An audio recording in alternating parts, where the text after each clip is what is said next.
Hey, good morning, everybody. Can everybody hear me? Can you guys see my screen? Yes, yes. Wonderful. Thank you so much for confirmation. So, shall we wait for more few minutes for people to dial in, or shall we start? Yes, we So can. I can see. Yeah, we can. Cynthia. All right, cool. Let's begin then. So, good morning, all. My name is Puneet Shah, as many of you know me already. So, the topic today that we're going to discuss about is how to become a data-driven organization. Before we begin, let me quickly give you a few lines about who am I, what I do.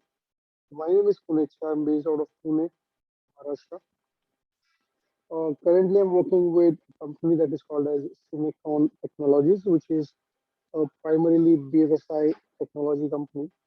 And I'm working in an innovation lab, which is a global function. And I primarily take after the innovation activities such as data science, machine learning, AI, NLP. Those are the functions that I have been working with. I have worked with Oracle for around 4 years, and in total, I have around 10 years of experience with consulting, management, development, and so forth. All right. So, having setting up the context about what is the topic that we're going to discuss today, the bigger question we have is why organizations are becoming data driven. Why suddenly every organization is talking about data transformation, digital journey, digital transformation, or decisions based on data and so forth. So what you see on your screen is the predominant reasons why everybody is now running behind the data-driven processes and why it is even required or why it is now even become mandatory for every organization to think about the ways or processes or decisions to be made out of data. So as you might have heard somewhere, you might have read somewhere that data is new fuel, and which is absolutely right. Data is become a new fuel, and if you look at the associated money with it, data is more expensive than what you can buy at fuel, right? So data is collected, maintained, and accessed like never before. I'll talk about some numbers in a second, but the way organizations have now started collecting the data, storing it, manipulating it, right?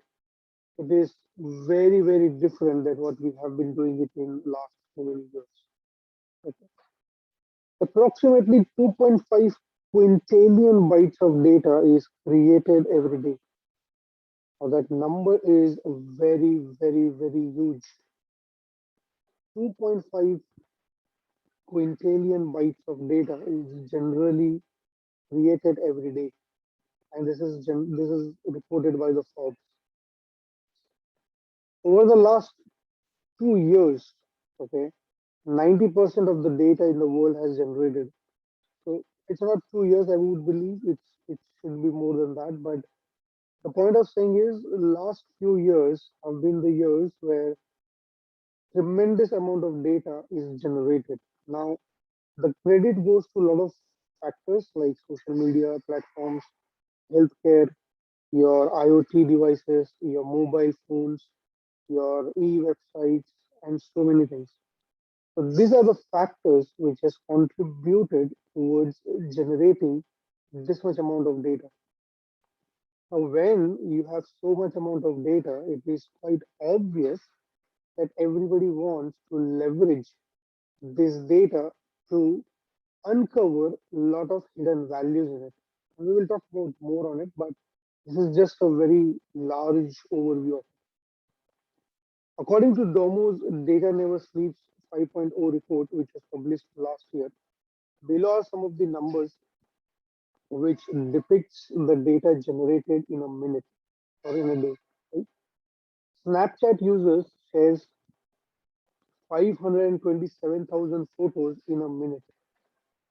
1 minute is 530,000 photos. You can backtrack it and say how much happens in a 1 second. More than 120 professional joins LinkedIn every minute. Users watch 41, I don't know, 4 crores, 14 lakhs, 6,600 YouTube videos, 456,000 tweets are sent on Twitters, and Instagram posts, 46,000 photos. I mean, again, these are just the statistical numbers which says the scale or the speed at which the data is getting generated, accessed, transferred between the different apps in the world, right? Data, which is now we are referring here, is a historical data, primarily showcases users' behavior, general trends, and patterns. Now, this is where the value of data comes into the picture. The reason why everybody wants to access this historical data, or why do we always build models on historical data? Because if you look at it generally, if you uncover the historical data, it always carries the patterns, behaviors, and the trends. Whether we know it, whether we don't know it, whether we do it intentionally or intentionally, historical data always comes with a pattern. By leveraging this historical data, we can uncover the unimaginable opportunities and that can take any organization far ahead of the time. Very simple example, if I can give you, is Instagram, Facebook, all other social media platform collects every single data points that you do. So even if you click somewhere, if you if you stay on a particular page for longer than maybe 5 seconds, it collects the data, and eventually after 2 minutes, that becomes an historical data because it is in the past. Are you getting my point? And once it becomes an historical data, what I do is I run an algorithm to understand your likes, your dislikes, your behavior, your pattern, your personality, and so forth. And once I understand that, I start showing you a relevant advertisement on your social media pages. And that is how generally the media is driven. That is how generally the business models are driven.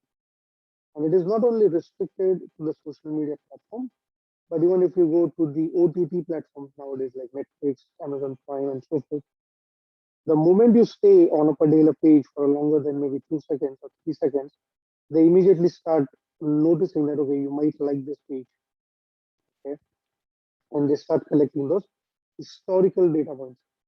A very similar thing has happened for even e-portals or e-commercial websites. Amazon, Myntra, Flipkart, they are no longer different.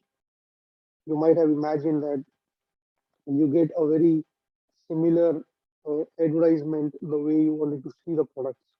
So that's not a magic, it's a pure numeric algorithm that happens in the background. Now, because we have such a huge amount of data available now with everybody, everybody wants to leverage this. Everybody wants to see the value hidden in this data. And that is why now I think it becomes mandatory for even every organization, that could be a small or large, they have to become a data driven organization, right? But the major question comes that how do you become a data driven organization? Is there any, you can say, a golden recipe that can allow any organization to become what they want to?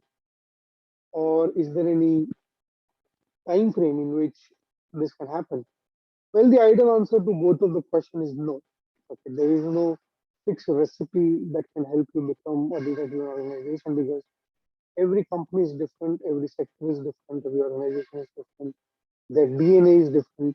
So based on their DNA and based on their culture, they should, um, think of their own ways. But what we're going to discuss today is more of a generic solution that has helped, or that is primarily common thing between all the organizations that have successfully transformed their businesses as a data business. As we all know that Rome was not built in a day. So you can't build a data-driven organization in a day. It is a process. It is, I would say, a long time holded process that will able to, at the end, you might call yourself as a data-driven organization, right? But in order for you to do that, you need to accept certain things that you will have more failures than success. Now, unfortunately, a lot of Indian culture of commercial world does not allow you to fail. That's the unfortunate part. But if you want to become a data-driven organization for sure, you will have to accept one thing that there will be more failures than a success. Because again, it's all experiment. Data is a purely an experiment, right? If you read the success stories of Amazon, Google, you will realize the far more success product that we see today was one time of failure in Amazon or in Google as well. A lot of products that you see today was a failure in the very first stage. But then again, they did realize the value of it, and now we see as a larger product, right? So you need to keep this in mind that you will have far more failures than a very small number of success. In order for you or your company to become a data-driven organization, you need to have a very crisp and clear goal in your mind. You need to have a very precise goal. Now, I have been into industry for last 15 plus years now. And one of the unfortunate part that we see is even with the C-level executives, I talk to C-level executives very frequently. I mean, we do it on a daily basis. But what I get to hear from them is, okay, we want to become a data-driven organization. We want to do a digital transformation, but they don't know how to do it, or they don't have a clear objective in their mind. And that is where the problem starts. You have to be very sure about the goal where you have to reach, right? You just cannot say, I want to be a $1 million company. You just can't say that because that's a very vague or that's very open-ended objective, right? You need to be very sure about a small steps and small crisp goals that you can design for your company, right? And once you have that goal, a crisp goal in your mind, you should also have a plan to achieve that goal. By just saying that you will be a $1 million company, you won't become a $1 million company. You need to have a very specific plan, which is a time bounded plan. Only then you will make a move towards going that goal, right? So you need to have a crystal clear goal. You need to have a crystal clear plan how to be there. But when we say you need to have a plan, you just can't have a rigid plan because the era that we are living in, the time that we are living in, is the most difficult time. I mean, I'm sure you all have witnessed the COVID, right? Nobody expected this kind of phenomena to happen. But when it outbreak, every businesses had to adopt it. And I don't know how much you are familiar with it, but now because I'm in industry, I know the way business industry was operating back in 2019 and the way business industry is operating now is a very different. So they had to adopt very quickly the changes that happen in the ecosystem. So when you make a plan, the plan has to be flexible enough that allows you to dodge between the situations, right? And when I say you have a plan, you need to have it a timeline. You just cannot run your plan over the time, decades, and maybe years and years. If you have a plan that keeps on running for years to come, trust me, you will never reach anywhere. I mean, this even applies to your life also. If you say you want to become a data scientist, you need to keep it time bounded. You need to say that, okay, I want to become this by March 2022. So that's a time bounded process. If you have a time bounded process, then only you will be able to measure it, then only you'll be able to turn towards it. Because otherwise, this might, go on and on and on. I might want to become a data scientist, but when? December 21, December 22, December 23. I don't know. I might become a data scientist in December 2015, right? You need to have that time bounded thing, and that even applies to organizations as well. And lastly, I think one of the major issue that a lot of organization is facing today is they don't have a right people with a right skill set. And I think one word which is missing here is with a right attitude. I mean, a lot of people tells me that we have so many interviews lined up, we have so many candidates lined up. But I ask them the same question. I mean, if you have a one position to hire, you might get 1,000 resumes. But tell me, out of 1,000 resumes, are you able to get even a single candidate that is required or maybe having a must skills for your company? The answer would be no.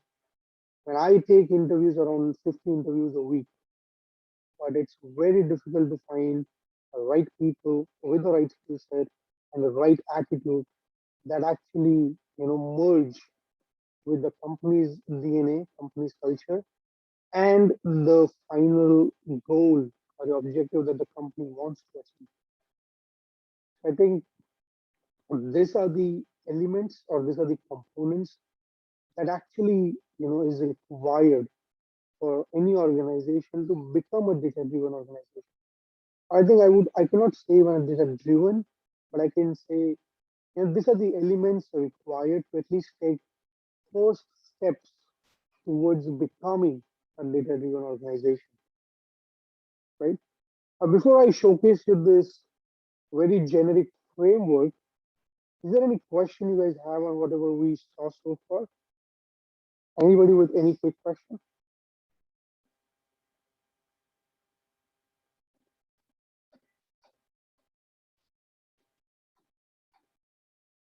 All right, cool.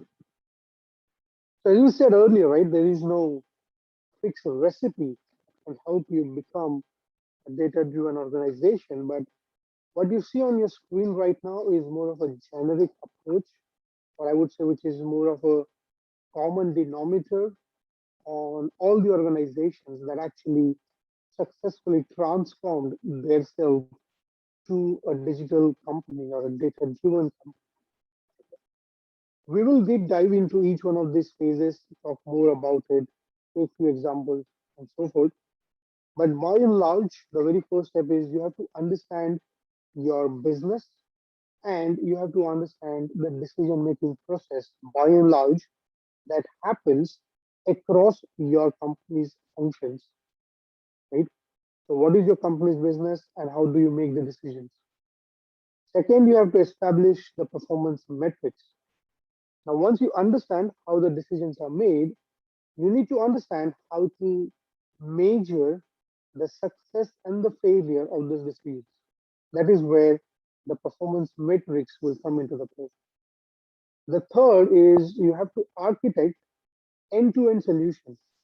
Now, this is where the lot of companies fail because when they talk about data science, when they talk about digital transformation, they only consider that one particular portion or that particular business problem as a one business problem, but they fail to realize that it is a part of a larger ecosystem. It is a part of a larger vision. So that is where it is very important for any company to architect the solutions or architect the vision end to end, not for a specific function. We will talk more about it, but just to give you an idea, what is it there, all right? Once you build the end to end solutions, you need to build your data science capabilities, okay? Because we all agree if you want to become a data driven company, there is no other way around than doing a data science stuff. So you have to build your capabilities, you have to build your, you can say, function of data science. And once you do that, you have to unify the company's vision. Now, of my experience, I can say that a lot of functions within the same company have a different vision. So sales function will have a different vision. marketing function will have a different vision, and their IT department will have a different vision. Now, if in a one company you are dealing with multiple visions, then it is very difficult to reach a final goal. So it is a job of a CXO, maybe CEO, CFO, CTO. It is their job or a senior leadership team to unify the entire company's vision. Everybody should be onboarded to think about what is the one larger mission that they want to achieve, right? And lastly, keep humans in the loop. So this is one of the biggest, I think, problem that everybody facing is: will AI replace my job? Will automation take away my job? Or will the data science completely, remove humans from the process? I think that is one of the most, I think, wrongly interpreted question we have in the industry. And I think we will talk more about it when we reach to that stage. But one thing which is very required for any data science process is humans. Without humans, this process cannot be made success. Right? Now, any quick question on the six of the stages before we move on? Can you give an example of such organization? Prasad, which kind of organization?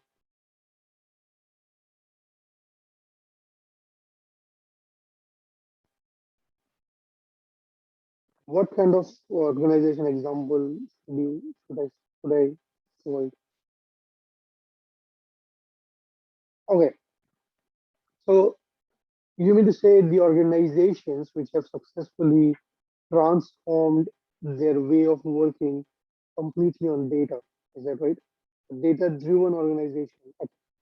There are there are so many companies. If you look at it nowadays, if you go to the Western world, if you start from Amazon, if you start from companies which were there never before 2010, those are all primarily data-driven companies. If you see Facebook, if you see uh, this TikTok, if you see Instagram, that are more or less data-driven part.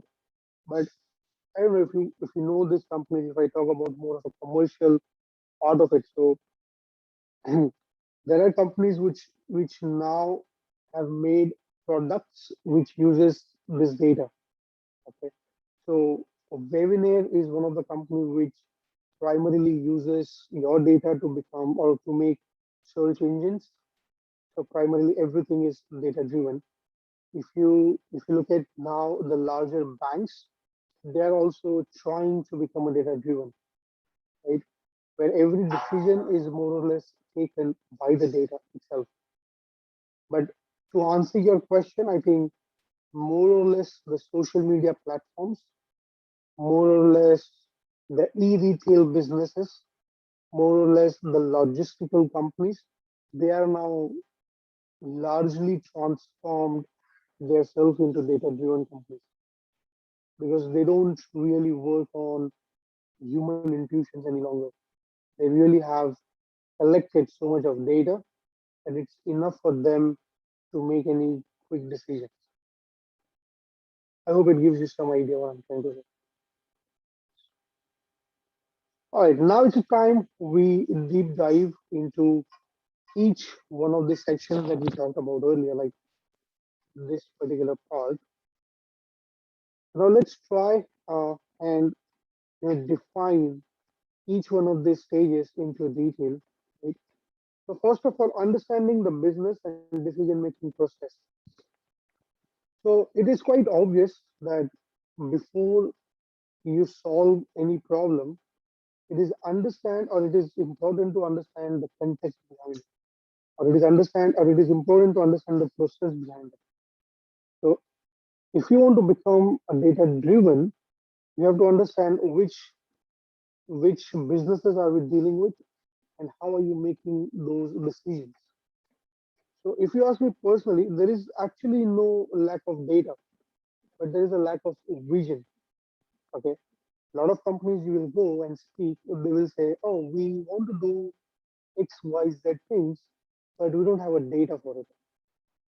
Or when you talk to them, they will say, we want to work on a customer churn problem, but we don't have enough data.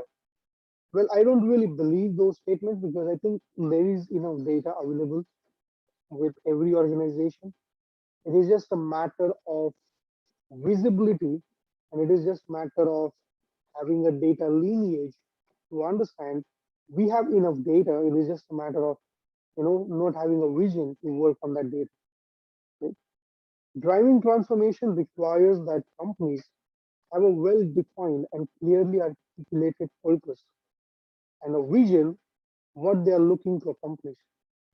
As we said in the very first, statement or very first slide, if you want to really transform your business, or if you want to do some radical shift from your traditional way of working to a digital way of working, you need to have a very crystal clear goal in your mind.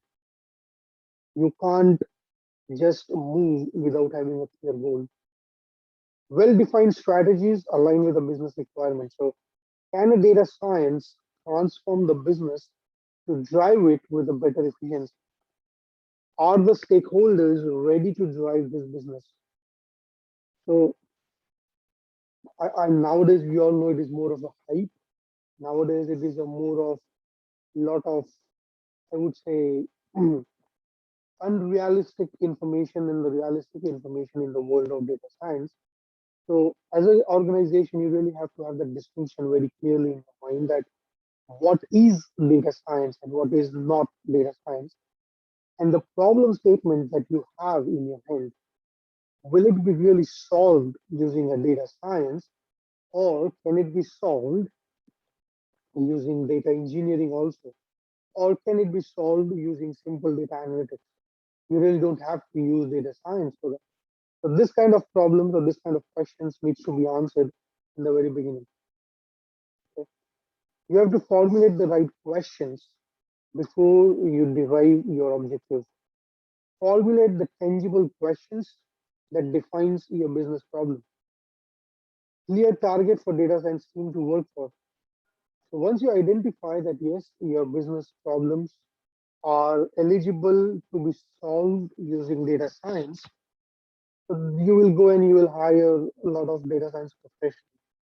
Now, data science professionals are not very cheap. Okay, they will demand a lot of money. But when you hire them, you need to have a crystal clear task, or you have to crystal clear, you can say, work for them. I have seen a lot of companies where they hire a lot of people as a data science, but they don't really have a work for them. What they're going to do with them is they will ask them to prepare a dashboard.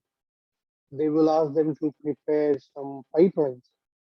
Now, of course, data science people are not, I would say, qualified to build a dashboard because there are people who are, you know, typically experienced to build a far better dashboards than a data science people, right?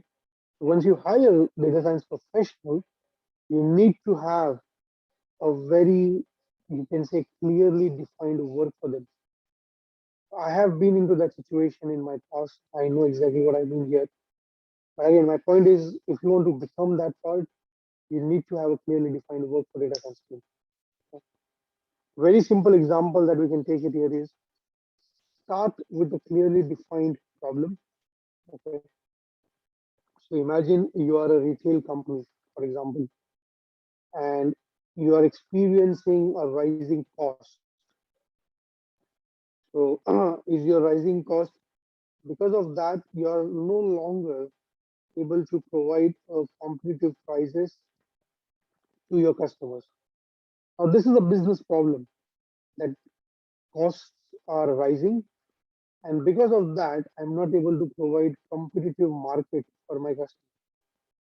Now one of the many business question to solve is, can the company reduces its operational cost without compromising the quality?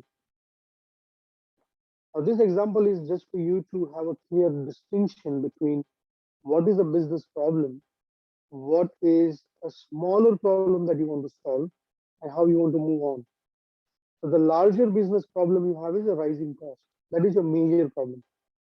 Another your major problem is you are not able to provide a competitive prices for your customer. So what you can do it is one, you try to solve competitive prices, or sorry, you try to solve the rising cost. But I don't really think you would be able to solve too many things there because rising cost is not a one people's problem, right? It is majorly to do with the ecosystem. Now, if somebody says if somebody asks me why prices in the petroleum is going high, I might have a reasoning behind it, but I don't really have a solution. Is that right? Now, I cannot go to Gulf Country Association and tell them to reduce the price. So basically, what I'm trying to say is it is beyond my control. I cannot solve it. So what I can solve then is the second part. I can work on the problem where it says, can I provide more competitive prices to my customers if I work on reducing the operational cost? Are you getting my point? So you have to distinguish between what is in your control, what is not in your control, and then start working towards it.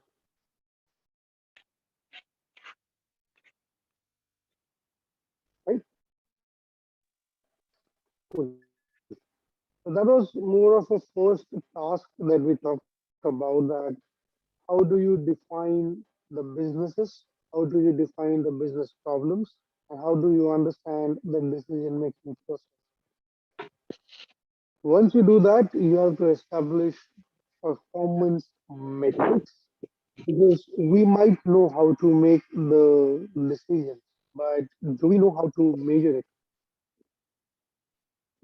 So in order to be, successfully translate the vision that you just have created and business goals into an actionable results, the next step is to establish the performance metrics. Because you might say, okay, I clearly defined the process, which was earlier more of a traditional way. Now it is a data driven way. But how do you measure it?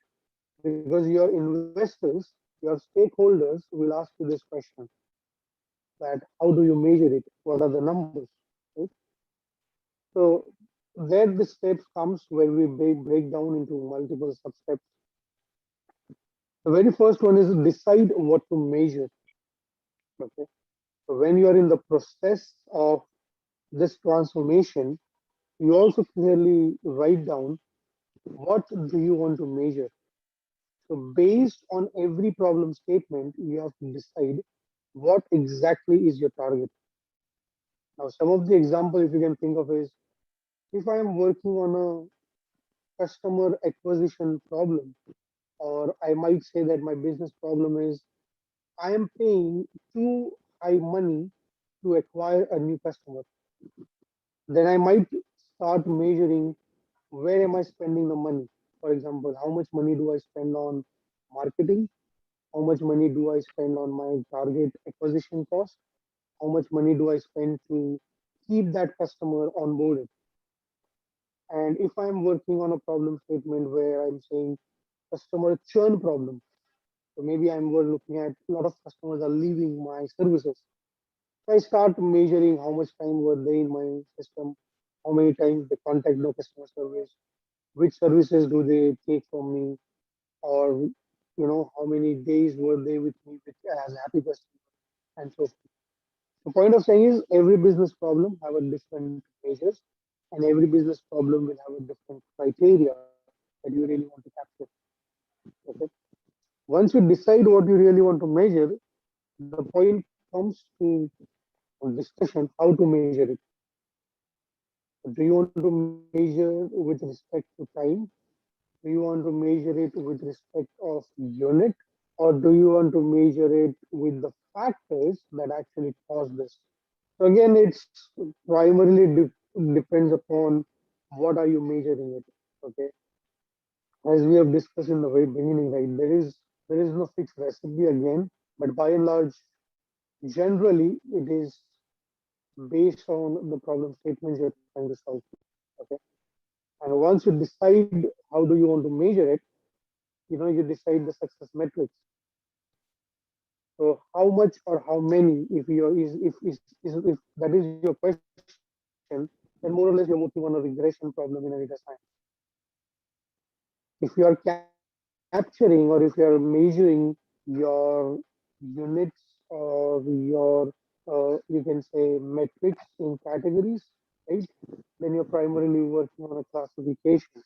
Then you might work on a grouping as well. And lastly, you can work on a recommendation as well.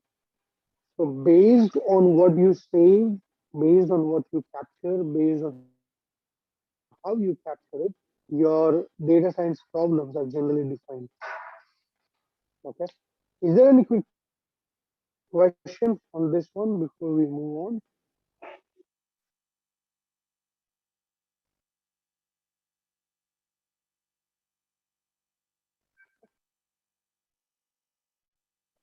Once we design what we really want to capture, we can talk about the end-to-end solution, how to architect it. As I said in the beginning, this is where a lot of companies fails because they don't really keep the entire organization in the view. What they really solve is a one small or specific problem, and that's where the goof up happens. And there is a lot of rework that is required after that.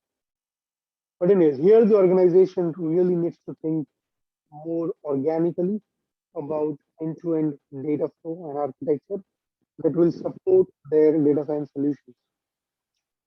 So building a model, now a lot of people believe that building a model is a one simpler task that you will do it in Jupyter Notebook, but that's not the real world.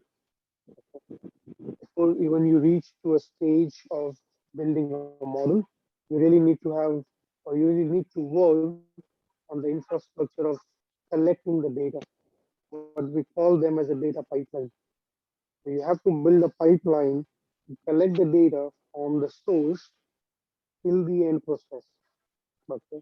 You have to build that infrastructure. You have to do a lot of data understanding and transforming because might be you're aware till now that actually no data comes in a right format and right shape. There is a lot of rework you require to transform the data in a required shape and format. Then the final stage comes at a model creation. Before even you reach the model creation stage, you actually have spent 70-80% of the time in doing the other task, doing the related task. I think a lot of people believe that building a model is the last stage, but trust me, guys, it is not. That is where the actual journey begins. I mean, have you guys ever wondered that once you create a model in Jupyter Notebook, how do you make it available for the rest of the world? How do you allow different people in your company to access that model? That is where the strategies of model deployment comes into the play. There are a variety of ways in which the model can be deployed. Model can be made as a production. But again, this is this can be a part of your larger ecosystem where I'm saying you keep end-to-end process in the mind. Again, a lot of people take it for a wrong that once you deploy your model, you are done. There is no other task that you have to perform. But that is not true. Once you deploy your model, do you think you need to monitor that model? Do you think you have to keep a track how your model is performing? Because it might happen that today your model is giving you maybe 98% accuracy. Do you think it is possible that after a week your model starts generating 75% of accuracy? Does anybody believe that is true?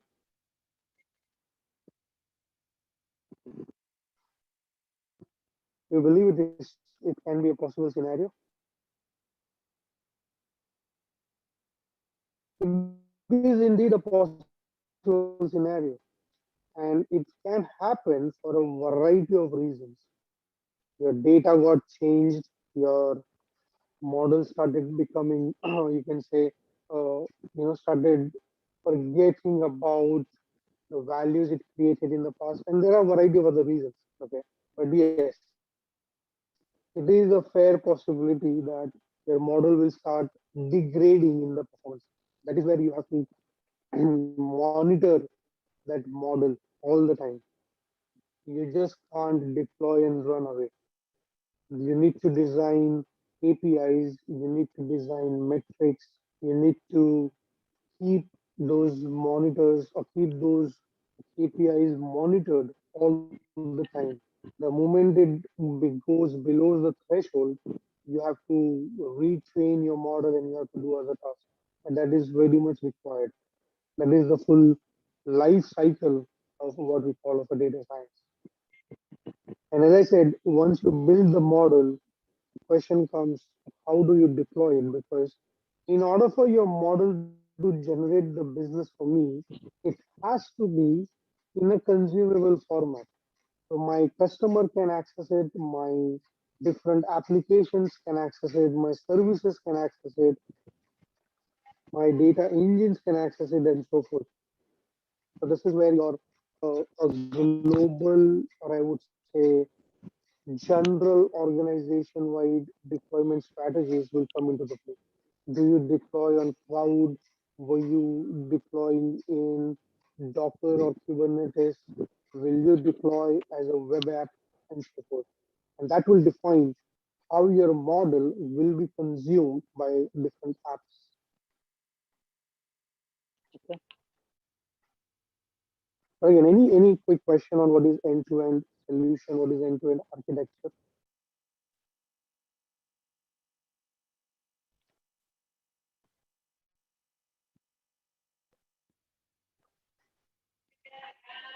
What you see on your screen right now is by and large a set, I would say by and large a flow of a general data science architecture. A very general, I'm saying. Not every one of this will be applicable to every one of the problem statement, and there will be few more steps based on your problems as well. But it starts from the very left where you understand the business goals, and from there you start with gathering the data. This is where I'm saying that you build a pipeline where you gather the data, you ingest the data, you understand it, you transform it. And then there is a stage comes where you build the model. If you look at it, model building is not the very first step that you will do. It is, I think, the sixth or seventh step that you will do it in the process. Once you build the model, you deploy it. Once you deploy it, you monitor it. But if you look at it, there are apps, services, engines that actually consumes your model, that uses your model, right?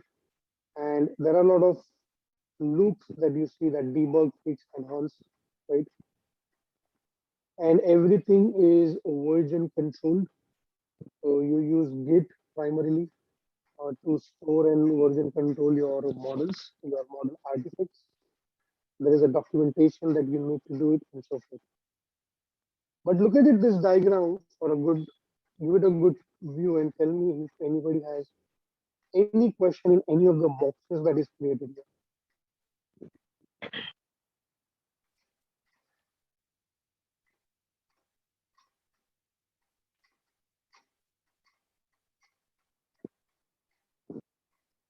Is everybody clear with all the processes which is mentioned here?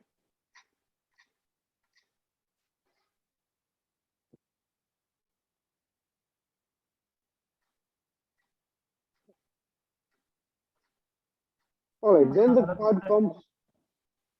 Are Then the there part. different teams to maintain these different groups? I mean, for building a model, there is there is different team for publishing and monitoring, deploying this. There is different team or something like that. Earlier, that was the case where different teams were responsible for doing different things. So earlier, it was the case where data science team was only responsible for building the model.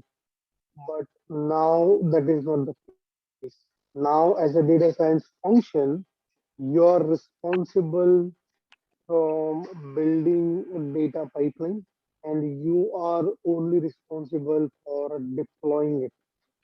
So you will have a DevOps team which will help you to do a deployment, but they will not alone do it. You have to do that for yourself. Okay, You got it. now, yeah. So as a data scientist now, you really need to know every function or every stages of this process.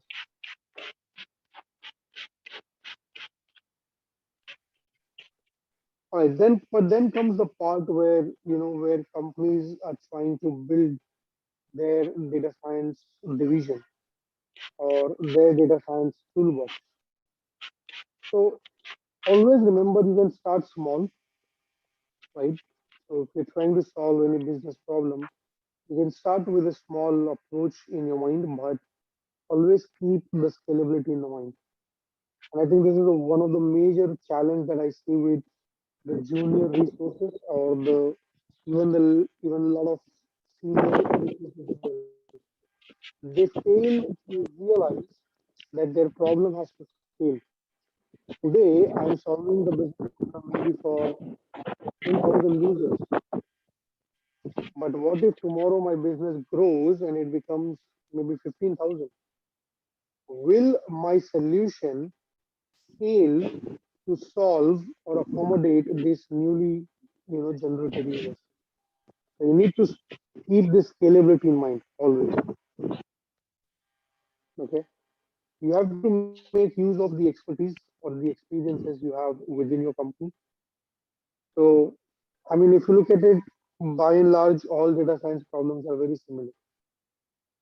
If you solve any regression problem, you might be, positioned to say that I know data science regression problem very well because all the problems are similar, right? So you have to take the experiences from your one exercise to another. So your experiences needs to move on. Okay. Refer a successfully transition organization model. So you read about companies, you read about people who have successfully transformed their business, and you try and take what is best out of that model for your company. Okay? And lastly, use people's experience.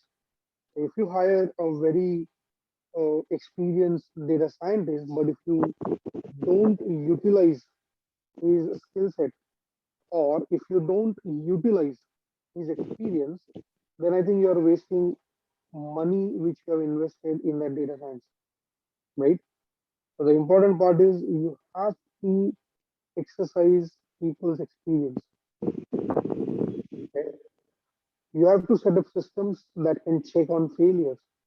So as I said in the beginning, there will be many failures than the success. But does that mean you never monitor, or does that mean you really do not check what has failed? The answer is no. There is or there should be a systematic process which identifies your failures, that documents your failures, that evaluates and analyze what is failed, how it is failed, and you should take the learnings from that experiment. And that is where you can use that experiment, you can say, experiences to different parts. But if you don't really pay attention to those failures, you're not going to learn anything. So once you fail, that's okay, you failed, that's fine. But what did you learn out of this failure? So in my company, I mean, in my organization where I work, so as I said, I work in innovation center. Now, innovation center is primarily by name, it means you try to work on different experiments. So recently we were working on a lot of other things like GPT-3 and so forth. We will fail. There are a lot of things that don't work as we experimented or don't work as we expected, right? So what we do as a personal, as my case is, we have prepared a lot of templates, document templates, which actually it's kind of a report that an employee has to fill when their experiment is failed. So when it's failed, they have to mention, okay, what experiment did you try? What approach did you try? What are the steps did you took? And what did you think is failed, or what is the factor that you feel has contributed towards this, you know, unsuccessful experiment over the period of time. So when we started this exercise over last 1 year, we never had any documentation, but now we have tons of documents which actually tells us which experiment failed because of what reasons. Are you getting my point? So that is what I'm saying, that you need to keep a system, you need to have a process that actually, monitors your failures. So now when somebody new joins our organization, or especially my team, in the first couple of weeks, we ask them to, look at these documents. So we have prepared a nice dashboard now. So we ask them to, monitor this dashboard. We ask them to, read these documents so that they understand what all experiment we undertake, what all approaches have we tried in the past, which all have worked, which all of them have not worked, and what are the reasons behind it, so that they learn it. They learn very quickly. Okay, that's what I meant by checking up the systems, right? Any quick question, guys, on what we just discussed about building a data science capability within your organization? I'm sure you might have your own experiences because you're starting your journey to become a data scientist in any of the companies, right? So you might join a startup or you might join a full mature company, and you both of you will see a different, you can say, a different DNA or different culture in both of the companies. So, but keep this thing in mind, even if you're starting your journey, keep this in your mind that failure is the option, and you have to keep track on the failures that you do. Okay. Lastly, how do you unify organizations data science view? As I said in the beginning, right, every function works in a silos. So marketing team have their own objectives, finance team have their own objectives, and so forth. But do you think any organization will grow if they really have this silos department or silos objectives? The answer is no. The major challenge is data science and a business divisions, they get in touch on the solution non-frequently.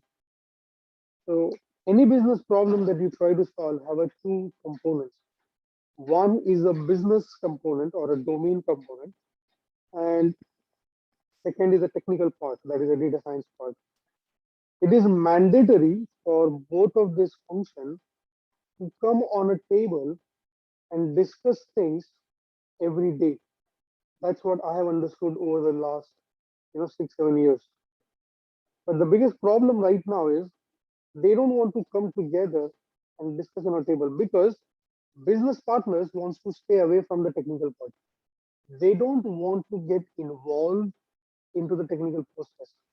And similarly, data science people wants to stay away from the complexity of the domain as well. Right. So this is a major deadlock that has happened.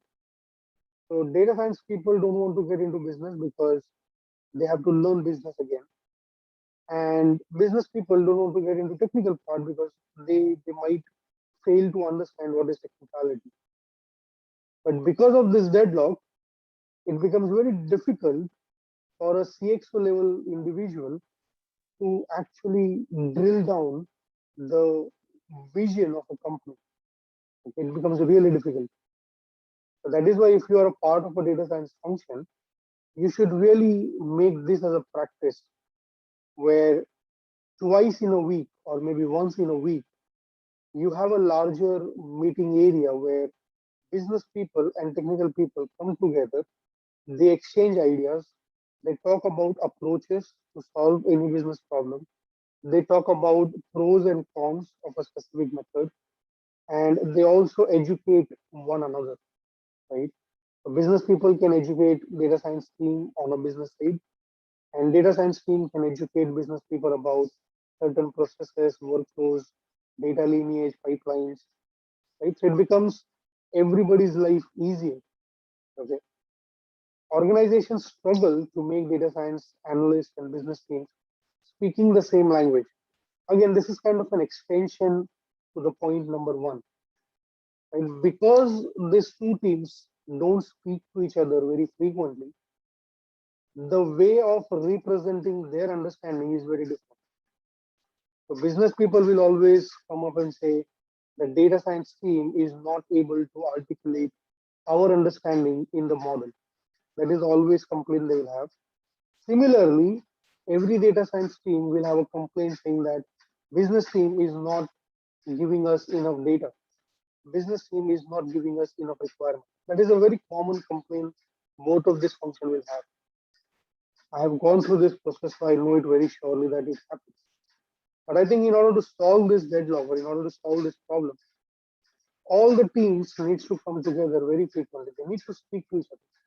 They need to understand that they are not competing with each other, but they are complementing each other. A lot of time I have seen with a lot of my clients that they start competing that okay, if I don't give this business data to my business data science team, they will not solve it, and maybe they will a lot of senior management will have a problem with that.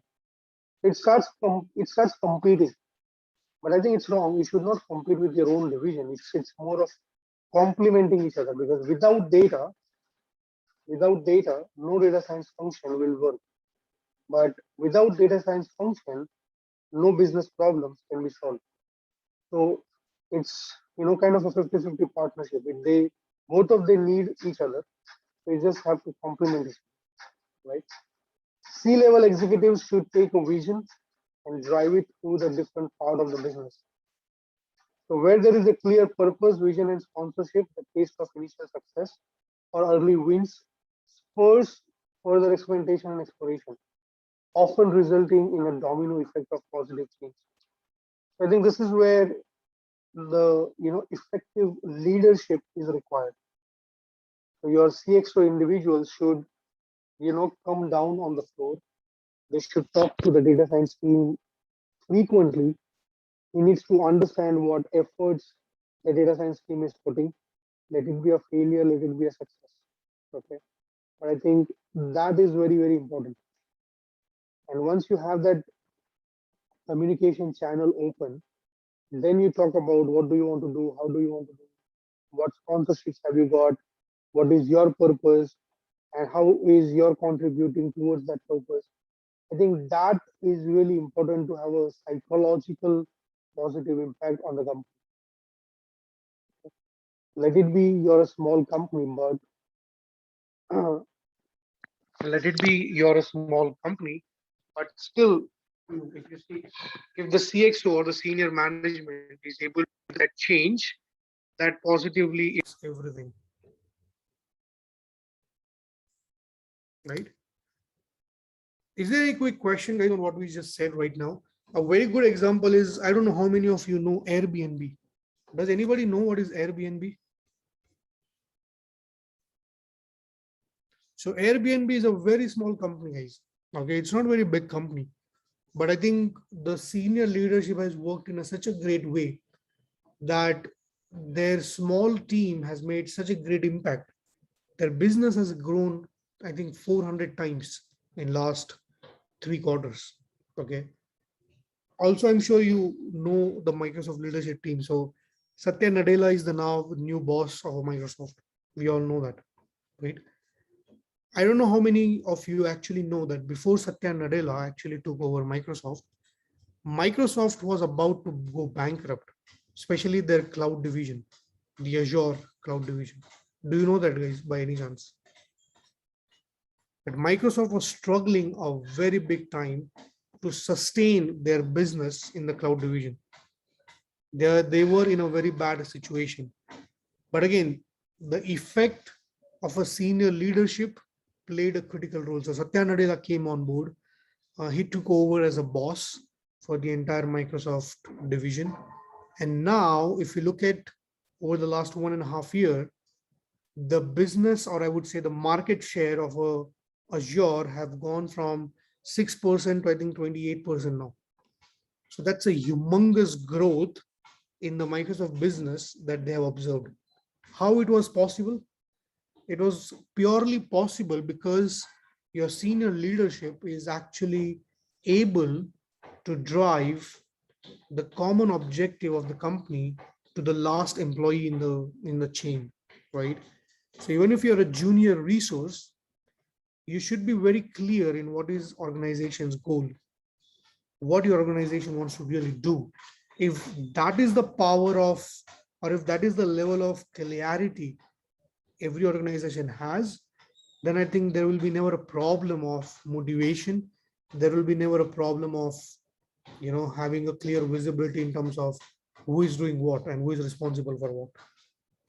Okay. And there are wonderful examples of like this. You will see a lot of times here and there. But I think Airbnb is a great example of that. I think what I personally like is Satya Nadella's example because I have seen his journey very closely. Even when he was just a simple employee, we have seen his journey. So when he took over from Bob Malb, it was a very difficult time for him. It was a very difficult, but I think he did. That guy strived very well. Again, how was it possible? A clear vision. He had a very clear vision what he really wanted to do, and he could articulate it to the last employee in the Microsoft chain, right? And lastly, I think every company in India, especially, I'm saying about in India, especially, they really need to build a culture of experimentation. I mean, in India, what I sadly see is you don't have a failure as an option. If you fail for a lot of time, you will be asked to leave. And that's unfortunate part. I agree with that. But I think, nowadays people have started thinking about this, that experimentation is really a culture. Okay. You should experiment, you should fail. But once you fail, you should be motivated enough to go more, you should do an experimentation. If you don't do an experimentation, you will never make something, right? So that is very important. So I think that is where I think what I wanted to showcase about how does a clear objective and how does passing it on to the last employee makes a great sense or makes the difference, right? So there is a question says, what are the other ways to bridge this gap for data scientists to understand the business point of view? Do chief data scientists possess understanding of different departments? Well, Prasad, I think there is no way that every data scientist will have the every possible knowledge of the business. It's not possible. Okay.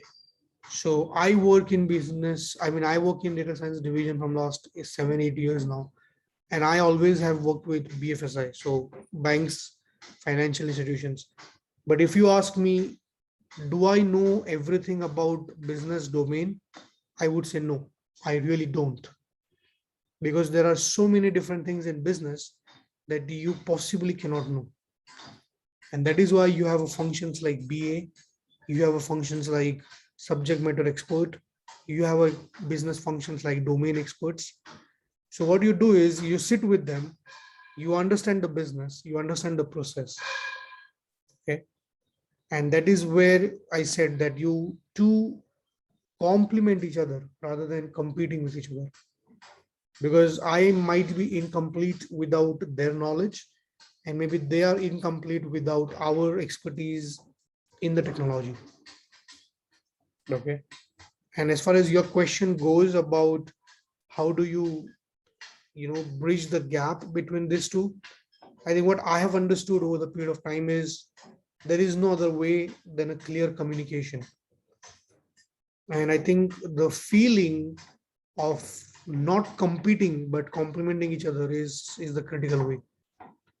At least for my company, we have reached to that maturity level now. So we have a very great culture now to complement each function each other. But I think even we took some time to reach to that function or to reach to that point. But I think we are now reached to that point that communication is the key. That's the only solution I can think of, right? I hope that makes sense.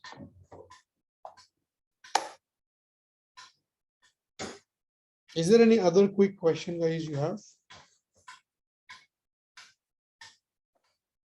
I'm sure you guys will, excel in your careers and you will become that part. But again, as I said, if you are a part of a data science function, you should start making these small changes.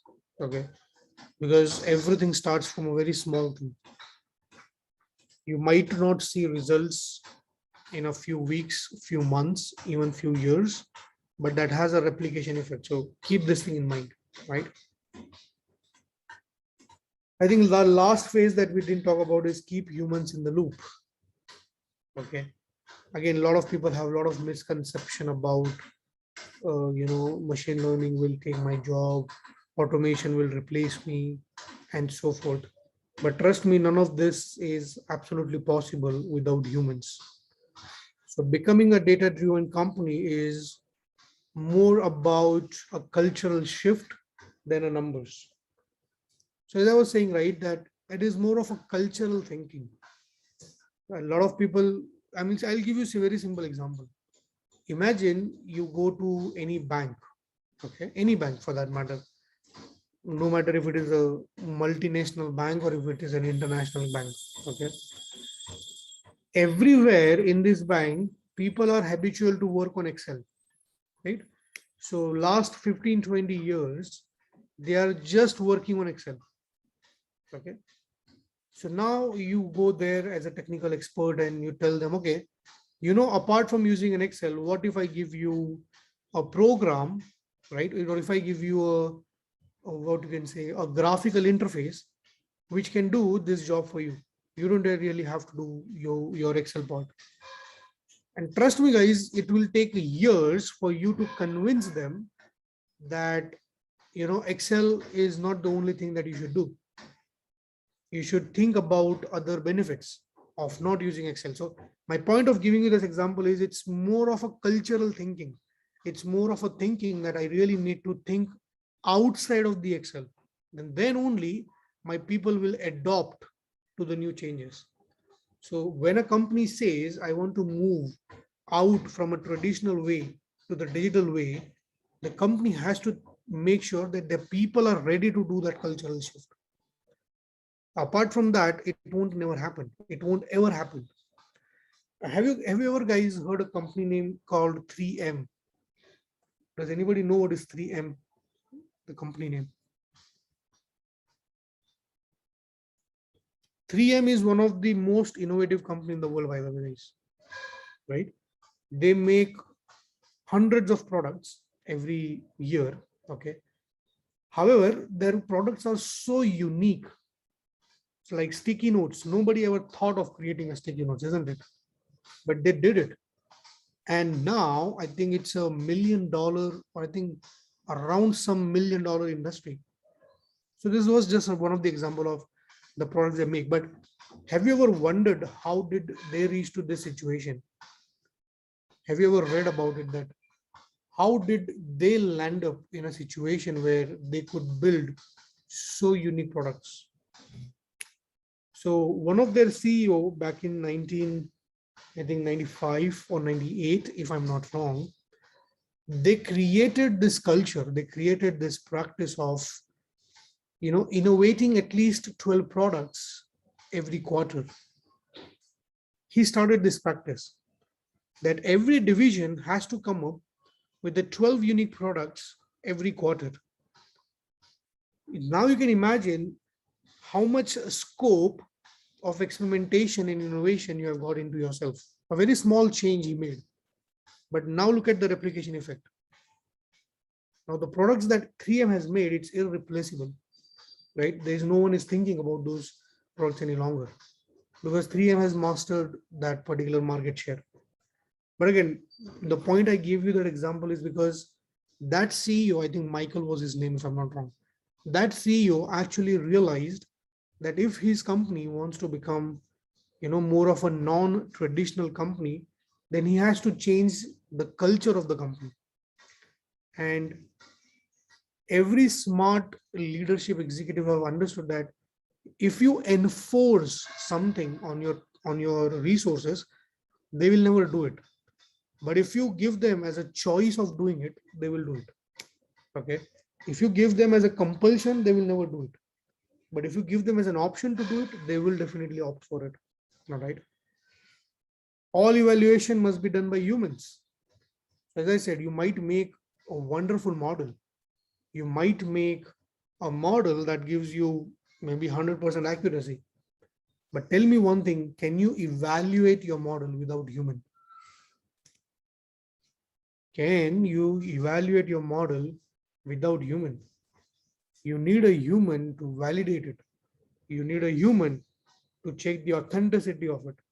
You need a human to conclude that whether your model is really good or bad. So as I said, without human, it's absolutely not possible. And lastly, if you're a leadership, if you are in the leadership team, make sure that you create a workforce that actually improves the result with time. You need a workforce that is progressive in the nature. If it does that was the point I said, right? You need people, you need the right people with the right skill set. If you have not hired a progressive workforce, unfortunately, it is not going to make any longer. So you need a very right workforce at the right time.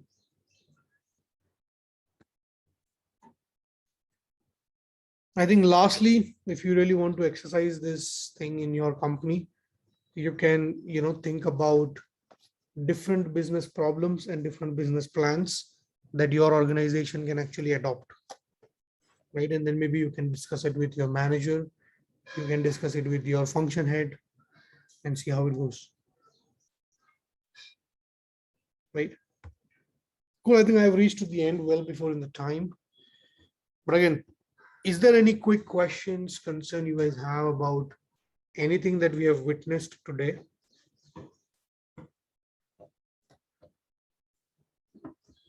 I really hope you got some idea about how does it feel to transform your business from traditional way to data-driven way. But yeah, I'm happy to take any questions if anybody has.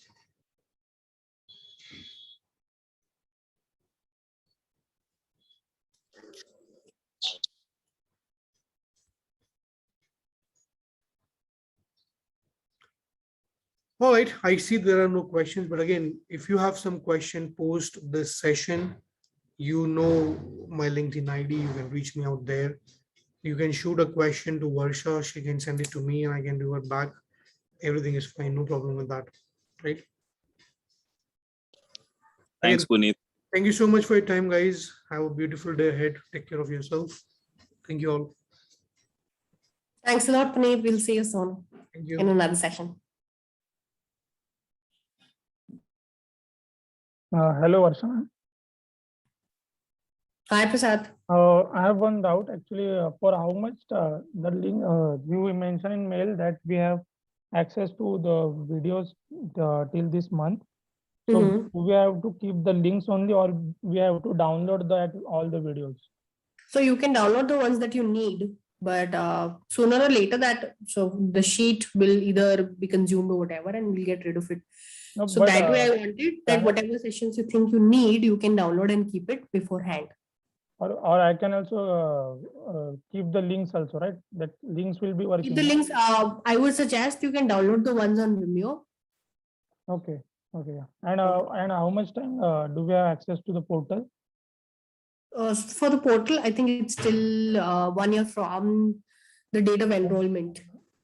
So ideally for you guys, it's still December, if I'm not wrong. Yeah. Okay. I thought after course completion, after course completion, 1 year. No, it's 1 year from date of enrollment. Because many of I have just started accessing the portal, so many of us have not completed the portal. That's why. It's okay. You'll have enough time. I mean, you still have another almost 5 months, so you'll finish it. Okay. Thank you. Yeah. Thanks.